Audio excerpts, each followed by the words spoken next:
To the world, she was invisible, a dedicated maid in a mansion of silence and sorrow whose only goal was to do her job and disappear at the end of the day. But one day, a sound breaks the silence, a faint cry, coming from a luxury car that was turning into a heat trap under the sun. Inside, a baby is fighting for its life. With no time to think and no one to help, she has to make a choice, and in a single, desperate act of courage, she risks everything. Her job, her safety, to save a life that wasn't hers. But it's only when the baby is safe in her arms that the most shocking truth is revealed. The child's father is the reclusive and grieving millionaire she works for, the very man whose pain almost cost his own son's life. Now the woman nobody saw has become the only person he can't afford to lose. Before we continue with this story, don't forget to subscribe to the channel and like the video, because when you stop doing this, YouTube understands that you don't like this content and stops recommending good stories like this.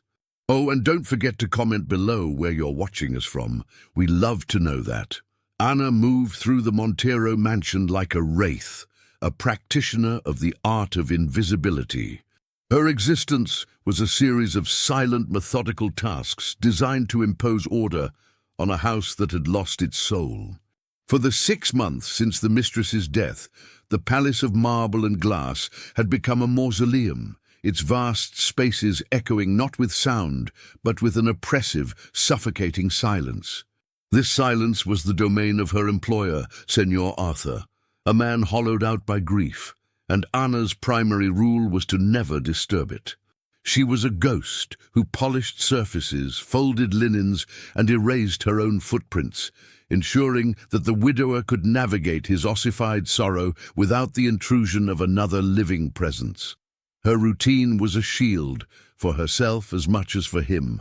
It protected her from the awkwardness of unacknowledged sympathy, and the danger of being noticed in a house where notice could mean dismissal. She learned the rhythm of his seclusion, the hours he spent locked in his study, the rare moments he appeared looking through people as if they were made of glass. To be invisible was to be safe. To be silent was to be employed. This creed had governed her every move, transforming her into a seamless, unnoticed part of the mansion's funereal backdrop, a custodian of a silence she had come to both respect and fear. One afternoon, the oppressive sun beat down on the estate, turning the air into a shimmering wall of heat. Ina was cleaning the poolside area, her movements precise and quiet, even in the open air. It was then that a sound snagged at the edge of her hearing. It was a thin, rhythmic distress, so faint and muffled it was almost lost in the ambient hum of a summer day. She paused, her cleaning cloth held mid-wipe. It wasn't a bird or an insect. It was a weak, intermittent cry, seeming to come from the direction of the long driveway where Senor Arthur's luxury sedan was parked, a black jewel absorbing the full force of the sun. A knot of unease tightened in her stomach. She walked towards the car, the heat from the pavement radiating through the thin soles of her shoes. The vehicle shimmered, its metal skin too hot to touch. The sound was clearer now, a desperate, smothered whimper. Her mind refused to make the connection, searching for any other logical explanation. An animal trapped, a toy left on. Then, cupping her hands to shield her eyes from the blinding glare on the tinted window, she peered inside. The interior was a blur of shadow and light, but in the back, strapped into a child's seat, was a small, flushed form. It was Leo. The realization struck her not like a thought, but like a physical blow, a jolt of ice in her veins. He'd been forgotten. The car was no longer a vehicle, it was an oven, and the faint crying was the sound of his life fading away. Panic, cold and absolute, seized her. Every instinct screamed at her to get him out, but the doors were locked. The methodical, invisible Ana vanished, replaced by a primal desperation.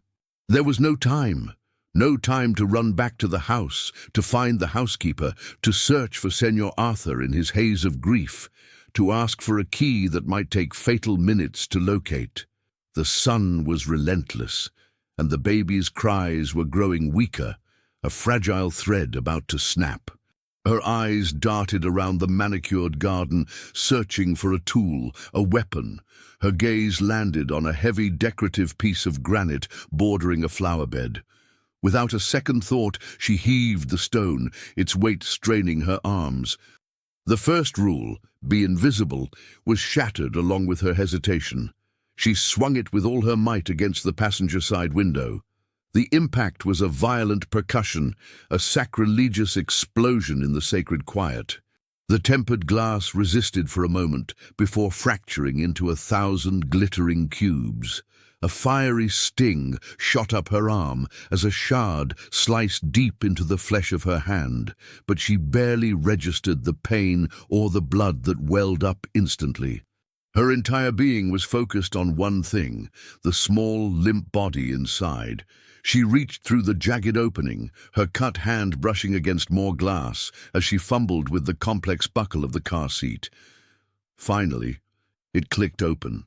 She pulled Leo into her arms, his body alarmingly hot and listless, his face a deep, unhealthy red.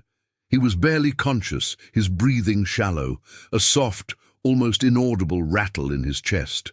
Clutching the child to her chest, Anna ran. She was no longer the silent servant, the careful ghost. She was a force of pure, terrified momentum, a frantic sprint fueled by adrenaline.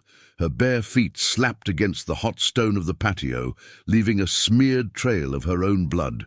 She burst through the glass doors into the cold, marble stillness of the mansion. The sudden change in temperature was a shock, but it didn't slow her. The oppressive silence she had so carefully preserved for 6 months now felt like an enemy, a thick blanket smothering any hope of help. She had to break it. She had to destroy it. Taking a ragged breath, she opened her mouth and a sound was torn from the depths of her soul, a raw, piercing scream that was part terror, part plea, part command. "Help! Somebody help him!" The cry ripped through the cavernous halls, shattering the funereal peace, bouncing off the cold marble and indifferent glass. It was a sound of violent, desperate life in a house that had been dedicated to death. In that moment, the invisible woman who lived in the margins and shadows ceased to exist. By breaking the silence to save a life, Anna had placed herself, irrevocably and for the very first time, at the absolute center of her employer's broken world. Segundo capítulo de exemplo. Este capítulo é pouco mais. The scream tore through Arthur's self-imposed fog. For 6 months his world had been muted. A colorless existence lived behind the thick veil of grief. The sound, raw and visceral, was a violation of the tomb-like silence he had cultivated. Annoyance, a distant and unfamiliar emotion, was his first reaction as he emerged from his study. But the sight that met him in the grand foyer was not a simple disruption. It was a tableau of pure horror that ripped the veil away completely. His staff was in chaos, but his eyes locked on the epicenter. Anna, the quiet housekeeper he barely knew, was on her knees, his son Leo cradled in her arms. The child was unnervingly still, his face a frightening shade of crimson, and Anna's simple uniform was stained with blood. Her own, he would later realize. She was frantically but methodically trying to rouse him, her face a mask of desperate focus, her hushed pleas a stark contrast to the scream that had summoned him. In that instant, the abstract sorrow that had defined his existence coalesced into a sharp, specific, and unbearable terror. The world rushed in with painful clarity. This was not the ghost of a past loss. This was the imminent threat of a new one, a tragedy unfolding right before him, born from a silence he had demanded and a negligence he had allowed. The hospital was a blur of sterile white corridors and the antiseptic smell that failed to cover the underlying scent of fear. Time warped, stretching and compressing as Arthur sat in a featureless waiting room, the world outside the automatic doors ceasing to exist. The shock had now receded, leaving behind the cold, heavy sediment of guilt. It began as a whisper, then grew into a roar in his mind, replaying the morning with excruciating detail. He had seen the car in the driveway. He had assumed one of the other staff had Leo. He had assumed. In his solipsistic bubble of pain, he had forgotten the most important person in his life, the only living piece of his wife. He had been so consumed with mourning her death that he had nearly orchestrated their sons. When the doctor finally appeared, his expression professionally neutral, every word landed like a hammer blow. "He's stable. He's very lucky." The doctor explained the science of hypothermia, the rapid rise in core temperature, the cellular damage. A few more minutes would have been critical. The young woman's quick thinking, it made all the difference. Lucky. The word felt like a judgment. Arthur felt no luck, only the crushing weight of a failure so profound it threatened to suffocate him. He was the parent, he was the protector, and he had been the greatest danger to his own child. Back in the suffocating quiet of his own thoughts, the guilt became an all-consuming poison. It was a monstrous, undeniable truth. His grief had made him not just sad, but dangerous. The image of Leo, flushed and limp, was seared into his mind, a testament to his own abdication of duty. In his sorrow, he had almost destroyed the one legacy his wife had left him. The thought of his expensive car, its window shattered, its pristine condition violated, surfaced for a fleeting second before being utterly annihilated by shame. What was a machine of glass and steel compared to a heartbeat? The insignificance of it was nauseating. Then another image pushed through the haze of his self-loathing. Anna, with blood on her hand, her face etched with a terror that was entirely for his son. She had not hesitated. She had not waited for permission. She had acted. A new emotion began to churn within him, complex and deeply unsettling. It was gratitude, but it was tangled with his own humiliation. To thank her was to fully admit his own unforgivable lapse. To acknowledge her as a hero was to cast himself as the villain. The idea of reprimanding her, of firing her for the damage, was so grotesquely absurd that it bordered on madness. She had broken a window to save a life he had forgotten. The debt was immeasurable. He found her later in a quiet corner of the hospital, her hand bandaged, her posture conveying a weariness that went beyond the physical. He approached, his own hands unsteady, his mind fumbling for the right words. In his world, problems were solved and debts were settled with money. It was the only language he felt he had left. He cleared his throat and offered her a generous sum, enough to change her life, framing it as compensation for her injury, her trouble, and the damage she had been forced to inflict. He needed to put this event into a box, to quantify the unquantifiable, but Anna simply shook her head, her gaze not on him, but directed down the hall towards Leo's room. "Senor Arthur, thank you, but I cannot accept that," she said, her voice soft but firm. "I only did what anyone would have done." She finally looked at him, and he saw no trace of guile, no hint of expectation, only a genuine, lingering worry. How is he really? That simple question dismantled his entire worldview. Her refusal was not a negotiating tactic. It was an act of profound integrity. Her concern was not for a reward, but for the child. In that moment of quiet dignity, Arthur was forced to see her for the first time. The uniform, the role, the social chasm between them. It all dissolved. She was not his employee. She was not a servant. She was the woman who had saved his son's life. Curto, mas ainda assim deve ser processado corretamente. In the days that followed Leo's return from the hospital, a new dynamic settled over the Montero mansion. The heavy funereal silence was gone, replaced by something more tentative and complex, a quiet filled with unspoken questions and the faint, living sounds of a baby. For Arthur, the relief of his son's safety was quickly overshadowed by a profound and humbling sense of inadequacy. His guilt had not vanished. It had simply reshaped itself into the constant, painful awareness of the chasm between him and his child. When he tried to hold Leo, his arms felt foreign and clumsy, and the baby would stiffen, his face crumpling in prelude to a cry. It was as if the child could sense the hesitance and sorrow radiating from him. Defeated, Arthur retreated, not back into the full seclusion of his study, but to its periphery. He became an observer, a ghost of a different sort, haunting the doorways and staircases of his own home. From these vantage points, he watched the effortless interaction between Anna and Leo.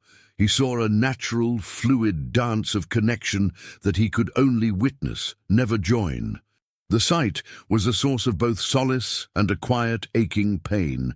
His son was happy and cared for, but that care was coming from a woman who was, until a week ago, a stranger to them both. The contrast between his and Anna's connection to Leo became a daily, unavoidable lesson. He would watch as Leo, content and gurgling in Anna's arms, would instantly begin to fuss the moment he was transferred to Arthur's. The baby didn't cry out of pain or anger, but with a kind of anxious confusion, his small body resisting Arthur's unfamiliar hold. More than once, Anna had to quietly intervene, taking the child back with a soft murmur, and the effect was instantaneous.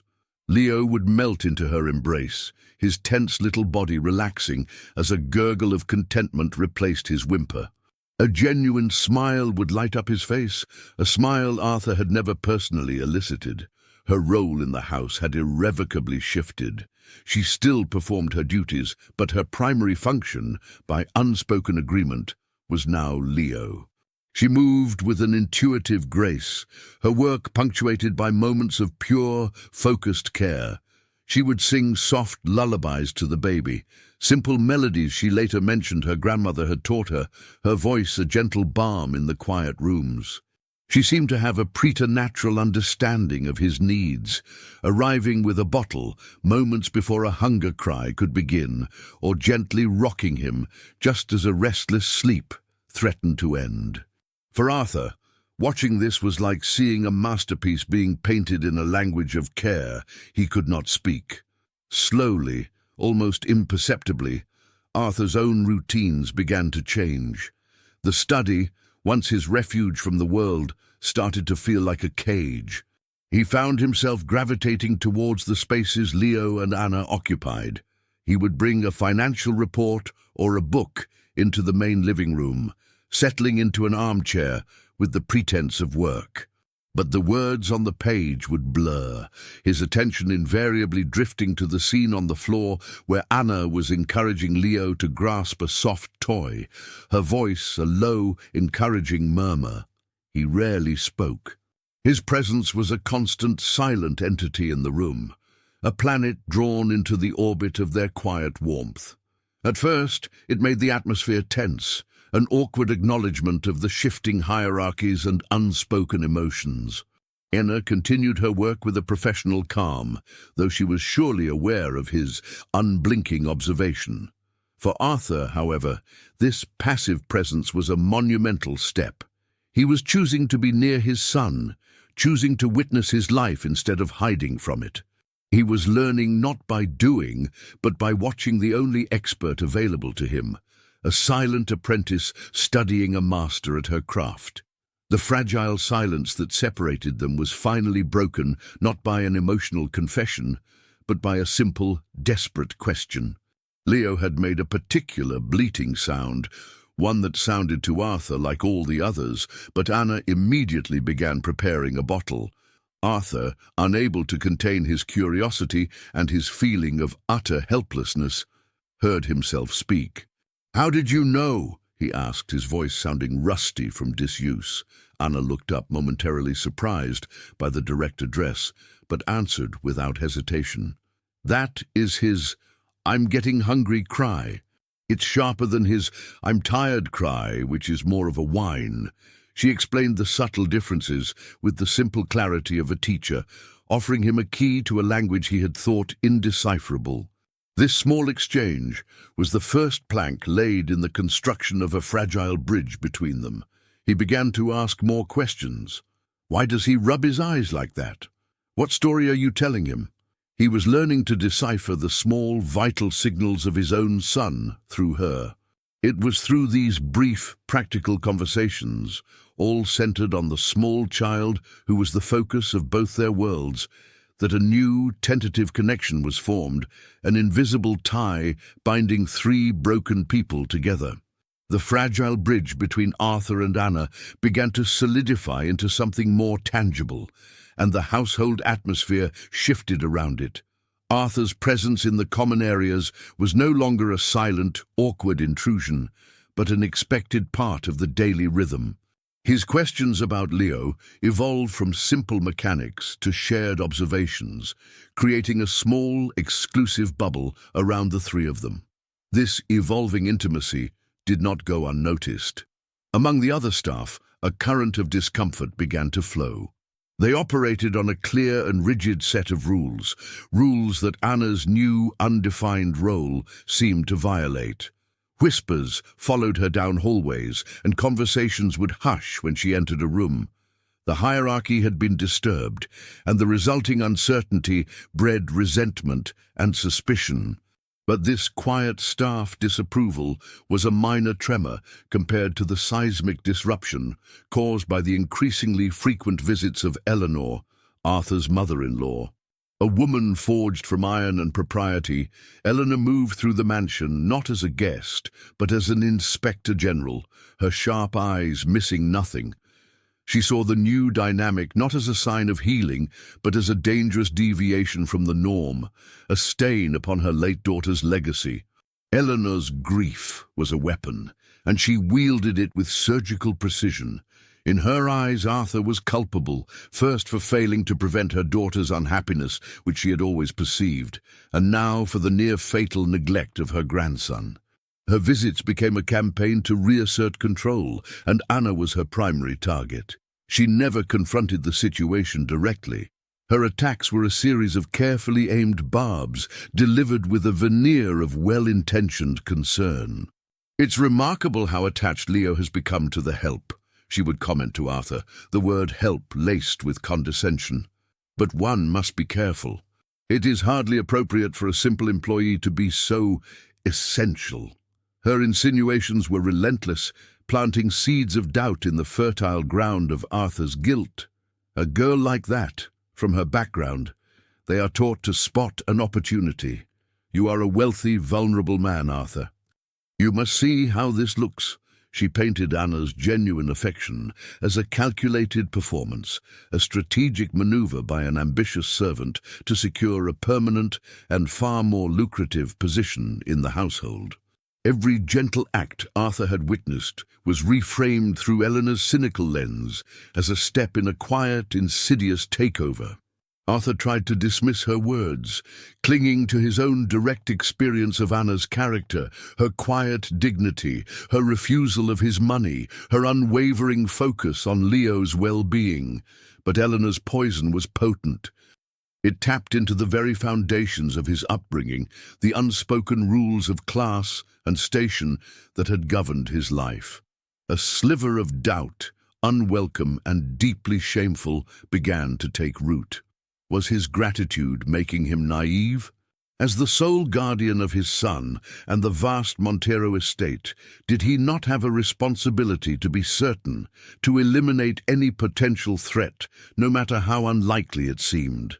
The pressure, both external from Eleanor and internal from his own nagging sense of duty, became too much to bear. With a heavy sense of betrayal, he made a discreet call. It wasn't a private investigator, but a simple request to his head of security for a standard background file on Anna. Employment history, residence, family details. He hated himself for doing it. It felt like a violation of the fragile trust they had built.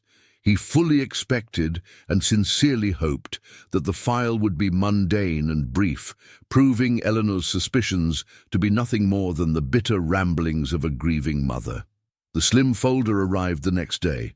Arthur opened it in the privacy of his study, a knot of apprehension tightening in his stomach.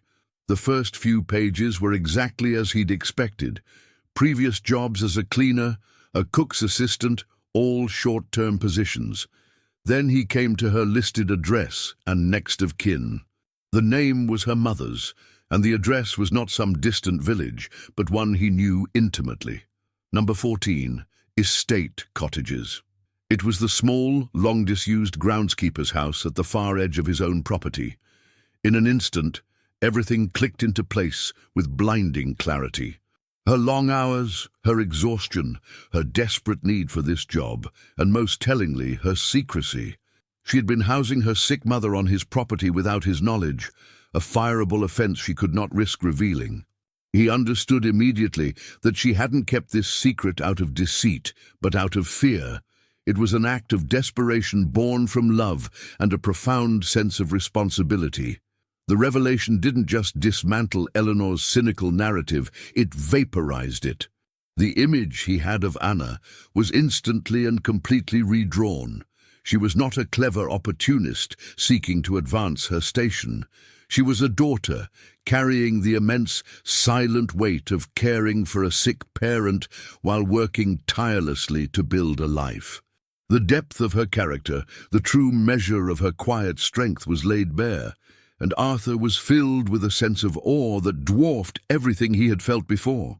The fragile peace Arthur had come to cherish was shattered, not by an external force, but by a crisis blooming within the secret world Anna had tried so desperately to protect. A late-night visit from a worried local doctor confirmed her worst fears. Her mother's chronic illness had taken a sudden, severe turn.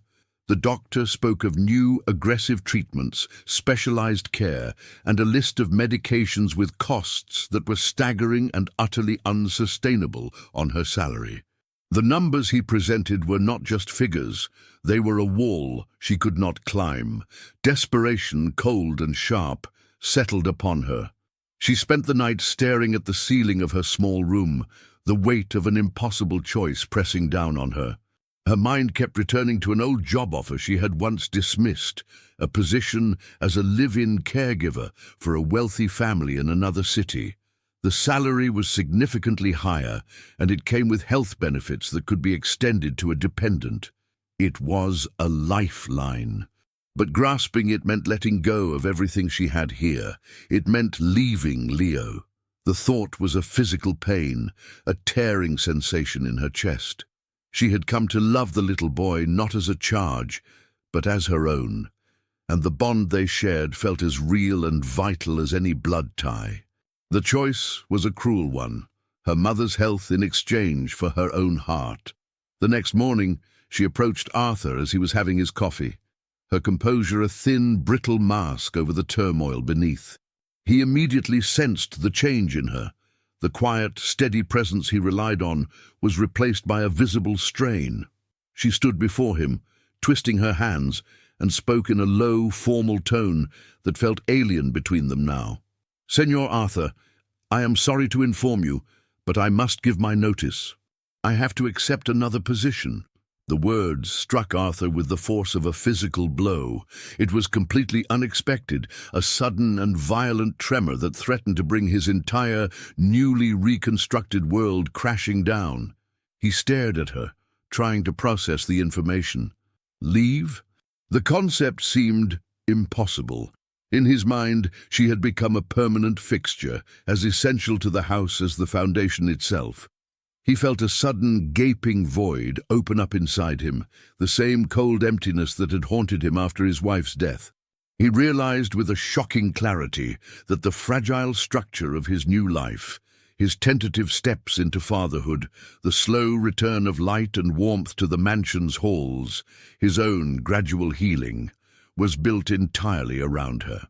Her departure would not be an inconvenience, it would be an amputation. In the deafening silence that followed her announcement, Arthur's mind raced, connecting 1,000 moments from the past few months. He saw her, not just as Leo's caregiver, but as the quiet architect of his own salvation. She was the one who had taught him the language of his son, who had shown him how to comfort and connect. She was the one whose steady, unassuming presence had filled the house with a sense of life, chasing away the ghosts of his grief. Her quiet lullabies had soothed not only the baby, but the aching sorrow within his own soul. The full weight of his dependence on her, a truth he had never consciously acknowledged, crashed down upon him. The summary in his head was simple and absolute. Anna was not just an employee. She was not just a nanny. She'd become the heart of his home and the central pillar supporting his own recovery. Confronted with the immediate prospect of losing her, of being plunged back into the grey, silent world of his past, he knew he could not let it happen. It was no longer a matter of employment. It was a matter of survival for the new, fragile family they had become. "Why?" he finally asked, his voice raw. He saw the flicker of pain in her eyes as she hesitated, before the story of her mother's illness and the crushing medical bills came tumbling out. As he listened, his course of action became clear, forged in the fire of his realization. His decision was instant, absolute, and it defied every social convention he had ever known. He looked at her, seeing not an employee in trouble, but a partner facing a crisis. "That is not a reason for you to leave," he stated, his tone leaving no room for argument.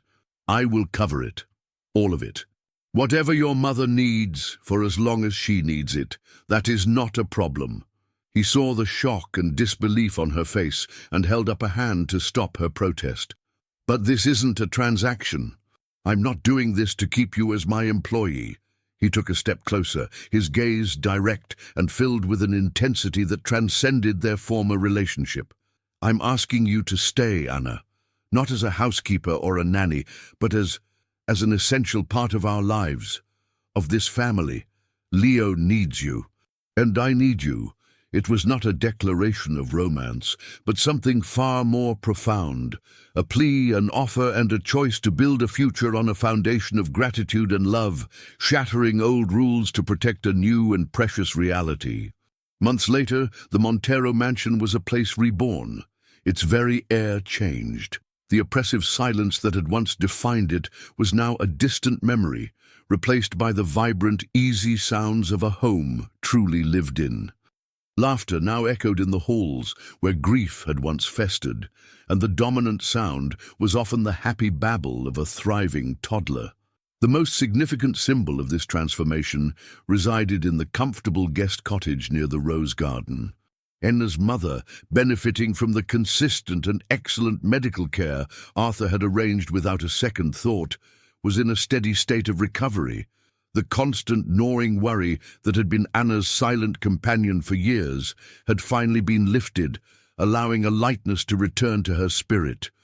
This single decisive act of generosity from Arthur had been the true foundation of their new reality. It was a promise kept, a demonstration of commitment that went far beyond any contract. It dissolved the last vestiges of the old hierarchy, cementing a bond of trust that was deeper and more resilient than any formal agreement could ever be. The quiet cottage was more than a home for her mother.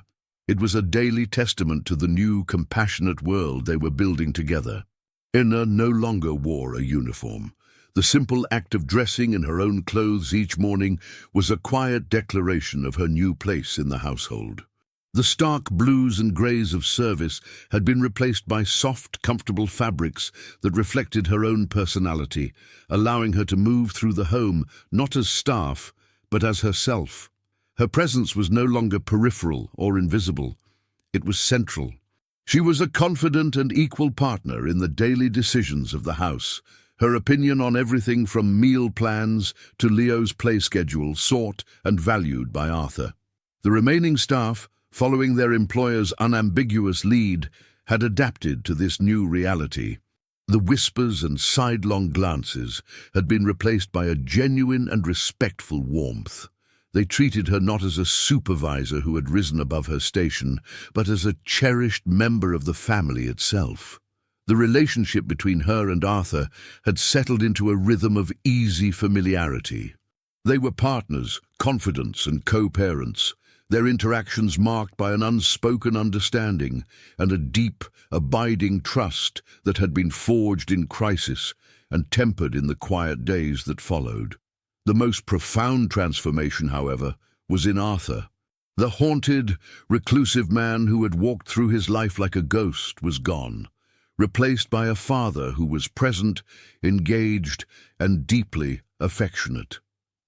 He had finally learned the language of his son, a language Anna had first taught him, but which he now spoke with his own unique fluency. He was the one who now initiated games of peekaboo, who could calm a fussy evening with a perfectly pitched story, whose hands were sure and steady during bath time. He discovered a capacity for joy he thought had died with his wife, finding it reborn in the simple, perfect moments with his son. Yet his growth into a capable father was never a solo endeavor. It was, and remained, a partnership with Anna. He constantly sought her support and advice, turning to her not as a subordinate, but as his most trusted ally.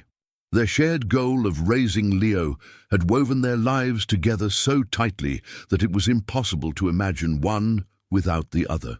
His healing was no longer a solitary struggle. It was a collaborative project built on the solid foundation of their shared commitment. The final, perfect portrait of this new life unfolded in the garden one warm afternoon, in the very same area where a desperate act of courage had first shattered the silence. Arthur and Anna stood a few feet apart on the soft grass, their faces lit with encouraging smiles. Between them, wobbling with intense concentration, was Leo. He took one hesitant step, then another, his small hands outstretched as he toddled away from Anna's embrace and toward Arthur's waiting arms. It was a journey of only a few feet, but it spanned the entire world they had built. No grand declaration of romantic love had ever passed between Arthur and Anna. Theirs was a bond expressed not in passionate words, but in shared glances of understanding, in the easy rhythm of their daily lives, in the mutual creation of a safe and loving world for a child. It was something quieter and perhaps more profound. As Leo giggled and fell into his father's arms, the image was complete. Three people, once broken by loss and circumstance, who had found an unexpected path to healing by piecing each other back together. They had formed a new definition of family, born not of convention, but of courage, in the life-giving warmth of a sunny afternoon. For more stories that matter, join our community. Subscribe to Jabot's Stories.